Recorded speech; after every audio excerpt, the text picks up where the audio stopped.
ಹಕ್ಕಿ ರೆಕ್ಕೆ ಬಿಚ್ಚಿ ತಾನು ಹರುಷದಲ್ಲಿ ಹಾರುವಂತೆ ಮನಸ್ಸು ತನ್ನ ಆಸೆ ಹೊತ್ತು ಸಾಗುತ್ತಿಹುದು ಎತ್ತರಕ್ಕೆ.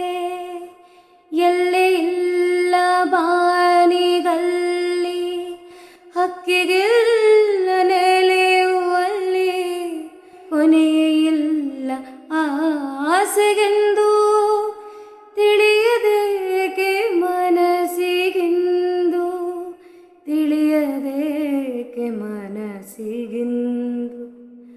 ಬಾಳು ಒಂದು ಬೆಳಕಿನಾಟ, ಆಸೆಯೊಂದು